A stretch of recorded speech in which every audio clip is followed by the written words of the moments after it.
5 años de edad, jugaba en el vado de un arroyo y traía las aguas corrientes a posar, tornándolas puras enseguida, y con una simple palabra las mandaba. Amasando barro formó 12 gorriones, e hizo esto un día de sábado. Había allí otros muchos niños que jugaban con él, y un judío que había notado lo que hacía Jesús fue acto seguido a comunicárselo a su padre José, diciéndole: «He aquí que tu hijo está cerca del arroyo, y habiendo cogido barro ha compuesto con él 12 gorriones, y ha profanado el sábado». José se dirigió al lugar que estaba Jesús, lo vio y le gritó: «¿Por qué haces en día de sábado lo que no está permitido hacer?». Pero Jesús, dando una palmada y dirigiéndose a los gorriones, exclamó: «Volad». Y los pájaros abrieron sus alas y volaron, piando con estruendo. Evangelio de la infancia de Tomás.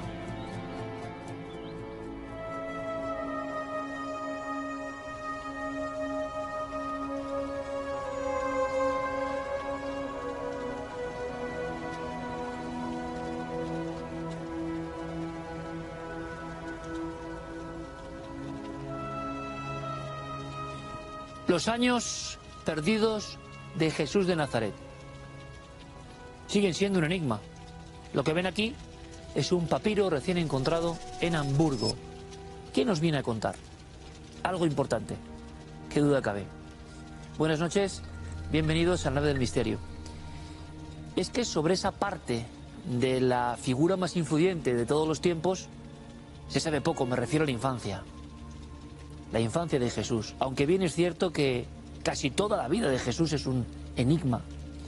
Y muchos evangelios apócrifos y no apócrifos intentaron rellenarla.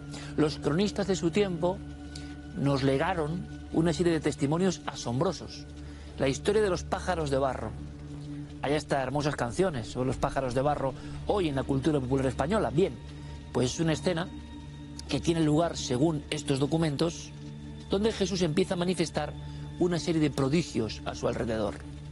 Es decir, para muchos historiadores que ven en Jesús a un ser humano y no a un ser divino, era un intento de su tiempo de convertirlo, diríamos, en un, que se me entienda, influencer global, en un héroe al nivel de Hércules o de otros grandes de la antigüedad. Por tanto, había que rellenar su infancia con escenas tremendas.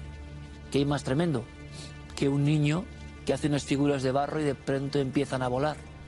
Pero claro, si nos metemos en el ámbito de esos evangelios no autorizados, que fueron muy importantes, muy seguidos, muy populares, pero que luego la propia doctrina de la Iglesia eliminó, nos damos cuenta de que había otras crónicas tremendas. Un Jesús niño airado, que no controlaba sus poderes, como esas películas de superhéroes donde el que tiene ese don, esa superfuerza, al final no sabe cómo emplearla y tiene un tiempo de tribulaciones. Hay un evangelio apócrifo de este tipo, como lo he encontrado en Hamburgo, donde Jesús se enfada con otro niño y lo fulmina. A muchos les sorprende esto. Para quienes piensan que Jesús es un ser divino, esto es simplemente una prueba física de que la Biblia tenía razón y que incluso hay partes que parecían tan fantásticas pero reales que para ampliar la doctrina tuvieron que quedarse a un lado. Sería un poco la ciencia ficción de su tiempo, pero que resulta que para muchos es absoluta verdad. Jesús hizo milagros, ya contando con 30 años, 32 años, 33 años, y Jesús hacía milagros de niño, pero todavía no manejaba bien las coordenadas de su poder. Bueno, pues toda esta historia es apasionante. Y de vez en cuando los especialistas, los auténticos Indiana Jones de este tipo de documentos, los que examinan los rollos del Mar Muerto, los que tienen los documentos del Qumran, los que van pieza a pieza diseñando un puzzle para que entendamos, repito, la figura más influyente de toda la humanidad, con sorpresa nos legan cosas que tienen una enseñanza. Y usted podrá pensar lo que quiera, pero yo les prometo que la charla que tenemos con el máximo especialista de este tipo de hallazgos no va a dejar indiferente a nadie. los años perdidos de Jesús y un viejo papiro demasiado antiguo, no se lo esperaban, en Hamburgo. ¿A qué les apetece la investigación?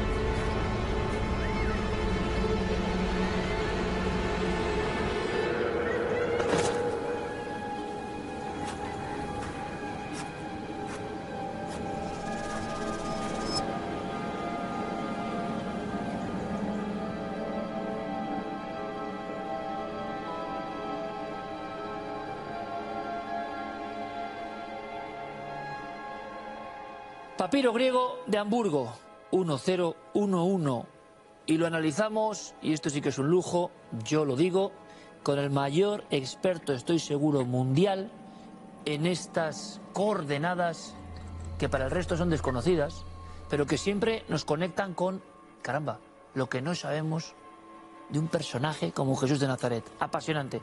Quédense con nosotros, por favor. Don Antonio, qué bien le veo, qué alegría.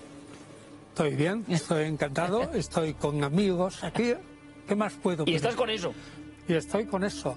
Bueno, yo estoy muy contento porque es que cualquier descubrimiento de este estilo hay que saludarlo con gozo. Yo creo que la gente no sabe que el siglo pasado fue probablemente uno de los más ricos de la historia en descubrimiento de papiros, desde el 1900 pues hasta el 1980, y que todavía se sigue buscando. Egipto tiene que darnos muchas más riquezas todavía. Hay mucho escondido. Pues lo que quiero decir, este papiro lo que nos demuestra es el impacto tremendo que una personalidad como la de Jesús tuvo en sus discípulos. Es decir, Jesús era un hombre que era consciente de su personalidad. No conocemos apenas nada de sus primeros años, prácticamente nada, pero por lo que dice después él estaba absolutamente convencido de que era un hombre potente, un orador tremendo, con una fuerza psíquica y física como para convencer a la gente de que podía curarse, y los curaba, de tal modo que impactó de tal manera que ya en tiempo suyo empezaron a contarse historias, y después se contaron otras historias de la vida que no se conocía. Y digo yo, ¿por qué? ¿Por qué este papiro, que es del Evangelio de Tomás, filósofo israelita, es importante? Pues porque demuestra lo que decía hace un momento, la necesidad de conocer todo lo que podamos, un personaje trascendental y de impacto. En la antigüedad se sabía que un individuo portentoso, cuando era un hombre, lo había sido de niño. Y lo sabían con Alejandro Magno, con Demóstenes, con Platón, con Demócrito, con Pitágoras. Y dije, pues entonces es natural que nosotros tengamos que investigar también cómo ha sido este niño heroico desde el principio. Y entonces estas historias, por ejemplo, la que aparece en este papiro, como Jesús, 5 años, ya era hábil de dedos y estaba modelando, y modeló 12 pájaros de barro. Y entonces era un sábado, cuenta el texto, y José se acercó y le dijo, hombre, es sábado, quizás no deberías de jugar sino a una cosa más tranquila. Un niño de 5 años no está sujeto al precepto del sábado, pero como Jesús era especial, su padre, que lo sabía, se lo dijo. Y entonces él dio una palmada, y en la palmada ¡pum!, los pajaritos salieron volando, gorjeando.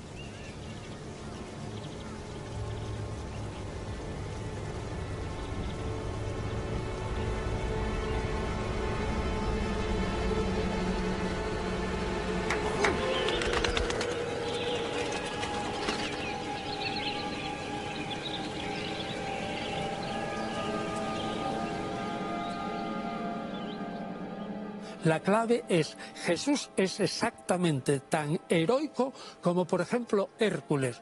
¿Qué se cuenta de Hércules? Bueno, había muchos héroes en la antigüedad que eran la mitad hombres, seres humanos, y la mitad divinos, que eran de una mezcla de una diosa y un ser humano, o a la inversa. Y resulta que desde pequeño había demostrado todos que algo de lo divino anidaba en ellos. Era absolutamente obligatorio que se mostrara al público que Jesús era exactamente igual, un héroe como, por ejemplo, Hércules. Tú sabes que Hércules estaba en la cuna y que de repente viene una serpiente tremenda, quiere devorar al niño, y el niño en la cuna coge a la serpiente de clac, clac, y la mata. La infancia heroica es clave para la transmisión en ese tiempo. Claro, es obligatorio que aparezca en la biografía. Tú me has contado que eso puede estar hecho en una escuela. Sí, pero esto también es muy importante. Fíjate la paleografía, es decir, la gente que estudia la escritura antigua ha avanzado de una manera extraordinaria y se conoce perfectamente cada tipo de letra estamos hablando de un papiro griego, ¿no? De las vocales y consonantes griegas se conoce perfectamente cómo se han ido desarrollando desde un tiempo antes de Cristo hasta el siglo V o VI. De tal manera que si tú eres un paleógrafo que entiendes bien esto, encuentras ese papiro, ves la letra y dice claramente, bueno, esta letra no es de un escriba. Y esto tenemos que comentarlo, es de un niño. Es de un niño. Probablemente es una letra letra torpe. Eso lo ha escrito un niño cerca de 150 años después de Jesús, glosando las heroicidades de Jesús. Claro, eso quiere decir que ha habido... Es muy poética esa historia. Claro, un cambio profundo. Un niño griego corriente, a los 5 años yo creo que no escribiría. También se potencia que Jesús empezó pronto, ¿no? Porque era más listo que los demás. Y eso lo dice claramente Jesús en la escuela, cómo corregía en este mismo evangelio a los maestros. Entonces los maestros se quedaban aterrorizados y le decían a José, oye, ¿para qué me has traído este niño? Era el niño sabio que les rectificaba. Sí, claro, que les enseñaba a los maestros. Los maestros estaban totalmente apesadumbrados. Bueno, pues ¿qué quiere decir esto? Que para un cristiano había cambiado la época. Un niño griego estudiaba tanto la lectura como la escritura, fundamentalmente sobre Homero o sobre los trágicos, es decir, una tragedia o una comedia de las que ya estaban consagradas. Entonces este niño, probablemente en la escuela, o un jovencito, está escribiendo no sobre Homero, no sobre los trágicos, sino sobre una historia de Jesús. Es decir, para este niño en esa escuela, Jesús es el héroe que ha sustituido a Aquiles y a... Pero claro, es que esto no es poca cosa, Antonio. Claro, es tremendo, ha cambiado ahí la civilización. Es decir, diríamos hoy, es el gran influencer de la época, ha influido sobre todo su territorio y ya los niños, un siglo después, escriben sus hazañas. Hazañas, por cierto, Antonio, que tienen que ver con la capacidad de transformación del barro en un ser vivo, los pájaros que vuelan, pero en cierto momento nos da la impresión, yo lo comenté en la introducción, en estas historias, repito, concretas, en estos papiros, de un niño que no maneja del todo su poder y que en ocasiones como niño, claro, por ejemplo, mata a un niño y lo resucita. Claro, bueno, eso hay que explicarlo. Estamos en el siglo IV y en una época en la que se intenta, el que escribe esta historia intenta retroceder. Si tú, por ejemplo, miras la historia de Marco Antonio, de Augusto, de Herodes el Grande o de cualquiera, o de cualquier monarca de la época de Jesús, caes en la cuenta que estos monarcas o reyes eran señores de horca y cuchillo. Es decir, que podían matar a la gente tan tranquila. Si tú ahora mismo le cuentas a un niño de ahora que el niño Jesús mató a otro y se quedó tan tranquilo, la familia se horrorizará y el niño también. ¿Qué es esto? Pero en la antigüedad no era así, porque sabían perfectamente que los reyes, tras un juicio sumarísimo, tenían derecho a matar a la gente si les molestaba. Entonces, hay que entender que presentar a un Jesús que para nosotros sería asesino, no es más que un acto de poder y luego un acto de misericordia, porque el monarca, después de que había degollado a su enemigo, no podía resucitarlo, y sin embargo el niño lo resucita. Otra vez, Jesús atravesaba la aldea y un niño que corría chocó en su espalda. Jesús, irritado, exclamó: no continuarás tu camino.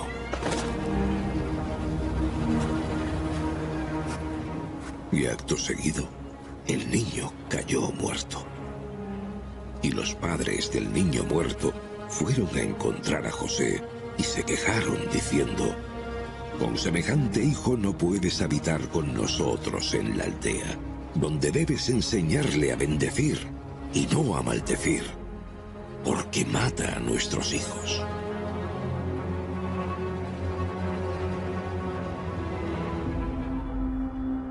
Evangelio de la infancia de Tomás. Esa es la clave del Evangelio de la infancia de Tomás, filósofo israelita. Es decir, Jesús fue un hombre portentoso, maravilloso e increíble. Ese hombre tuvo una infancia exactamente igual, portentosa, maravillosa e increíble. No tengo muchos detalles porque la tradición no me los ha transmitido, pero yo, a partir de lo que hicieron otros héroes, puedo imaginar que Jesús hizo eso y más todavía. Oye, Antonio, mucha gente nos preguntará hoy, porque de esto hablamos hace muchos años, ¿y por qué estos tú dijiste, todos los evangelios, uno de tus clásicos, ¿no? Y dices, vale, ¿por qué en cierto momento de la historia, aunque sean titulares, Antonio, para que todos lo entendamos, hay una parte de contenido que no pasa, digamos, a lo oficial? Claro, esa es una pregunta absolutamente tremenda y creo que alguna vez lo he contestado diciendo que la mejor respuesta que podemos decir es, en principio, lo que debe afirmar cualquier historiador, que sea consecuente con sus fuentes, con los textos que tiene delante, con un manuscrito, con la arqueología, con la numismática. Pues resulta que la Iglesia no ha dejado ningún documento del porqué. Eso ya lo he dicho aquí. La Iglesia no ha dejado ningún documento de por qué. Sí sabemos que aproximadamente entre el 150 y el 180 unos evangelios fueron aceptados y otros no. Debió de haber alguna reunión en Roma, de la que no queda documento alguno, en la que se eligieron estos 4 evangelios: Mateo, Marcos, Lucas y Juan. Es un momento cumbre de la historia, ¿no? Pero no dejaron ningún documento, tienes no buena levantaron novela ahí, acto. Antonio, tienes buena novela ahí. Es una buena novela, sí, ciertamente. Si lo piensas, el momento en que se decidió entre lo oficial y lo extraoficial. Pero te lo tienes que inventar todo. Ya. Yo creo que probablemente de Roma salió inmediatamente, y te estoy hablando aproximadamente desde el 160, en algún momento dado se comunicó, hemos elegido esto, lo comunicaron a las demás y las demás lo aceptaron. Hay una cosa que tenemos que preguntarte, y aunque sea brevemente, pero es una lección magistral de, bueno, ¿cómo se decidió? Todo el mundo lo pregunta. Hay mucha gente todavía que no sabe que hay evangelios apócrifos. Antonio sí, porque lleva toda la vida en ello. Esto que ha ocurrido ahora en Hamburgo, este Jesús niño siendo interpretado por otro niño en una escuela, Probablemente en la escuela. significa una evidencia, sabes que ese debate continúa, de la existencia indiscutible de Jesús como personaje real. Hombre, claro. Sobre todo, bueno, eso ya lo hemos discutido. Lo hemos discutido muchas veces y lo hemos discutido aquí. Pero brevemente yo diría los 2 grandísimos argumentos son, primero, ningún judío de la época de Jesús hubiera aceptado seguir a un Mesías puramente fantasioso. Es decir, se reúnen 4 señores, como dice un colega nuestro catalán, ¿no?, que se reúnen en Sácara y escriben los evangelios y luego escriben el Nuevo Testamento. Y entonces proclaman que existe un Jesús. Pero por favor, eso es no conocer al Israel del siglo I. Los israelitas del siglo I, a cada maestro que tenían, le tenían que tocar. Tú no puedes ser mi maestro si yo no te toco, si yo no te achucho, si yo no te aprieto. ¿Entiendes? Es decir, jamás habrían seguido a un individuo que no hubieran tocado, palpado y todo lo... O sea, sería absurdo. Eso es...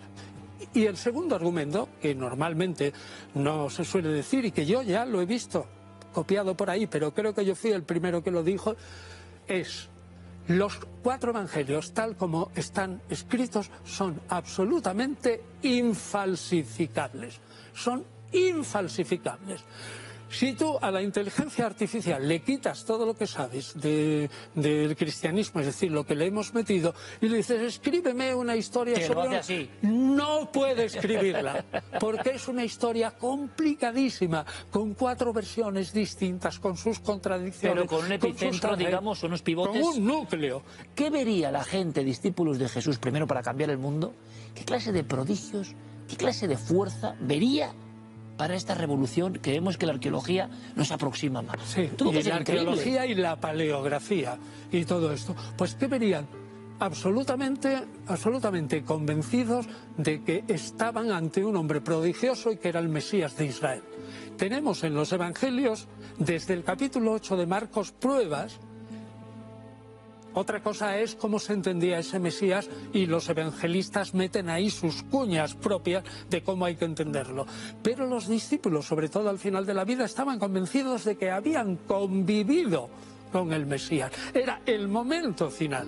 Entonces eso fue un impacto tan tremendo que hizo que una vez, y aquí viene la discusión, evidentemente, las pruebas de la resurrección de Jesús, que yo siempre digo, mire, las pruebas de la resurrección de Jesús no pertenecen a la historia, porque la resurrección es un ámbito sobrenatural y es un ámbito de la fe. Usted lo puede creer por los testimonios o puede no creerlo. Ahora, si usted lo pasa a la historia, lo único que le puede decir un historiador es, en esa época era perfectamente plausible creer que el Mesías había resucitado. Y, por lo tanto, por la influencia de lo que fuera, probablemente de las mujeres del grupo, los hombres acabaron creyéndolo. Entonces, ese individuo, Jesús, tuvo una autoconciencia de sí mismo impresionante. Impresionante.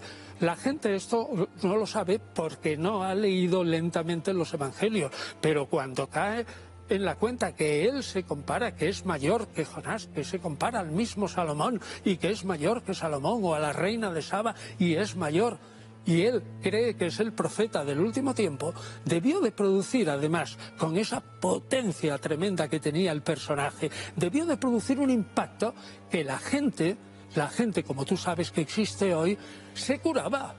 Porque si había una enfermedad psicosomática, el hombre le miraría a los ojos así y le transmitiría una fuerza tal, que aquella persona se curaba. Oye, fuerza como la que tiene Antonio Piñero, que a mí me encanta que me lo cuentes así, porque hay que contarlo con ese énfasis. Hay que contarlo con ese énfasis. Total, en una palabra hay que decir, Jesús fue una persona, sea uno un historiador y lo considere un hombre solo, de una potencia tal, que es la que explica lo que pasó después. Si Jesús no hubiera sido una persona potentísima, nunca jamás habría... Y claro, también que Pablo de Tarso hubiera interpretado su muerte y su resurrección como lo interpretó. Eso también ayudó, pero la personalidad era tremenda. Entonces, ahí está. Ahora aterrizamos en el papiro. Este chico en la escuela, una hipótesis no es una certeza, este chico en la escuela, en vez de estudiar con Homero o en vez de estudiar con Sófocles, estudia con un evangelio. Es un cambio de paradigma. Así lo cuesta Antonio Piñero. Realmente esto da para mucho más, y a ver si recuperamos todos los misterios de Jesús, que sé que a las personas les entusiasman. Llegan nuevas generaciones, siguen haciéndose las mismas preguntas. Ahora tenemos paleografía, arqueología, hallazgos, papiros, inteligencia artificial que dicen que está recreando. Hablaremos de todo eso, Antonio. Gracias, Antonio, como siempre, maestro. Muchísimas gracias, de verdad. Don Antonio Piñero, eminencia mundial, metiéndonos en el tiempo de ese Jesús niño. Esos documentos que están ahí, que salen prácticamente de la nada. Vamos con más cosas. Se van a sorprender. Lo que viene a continuación...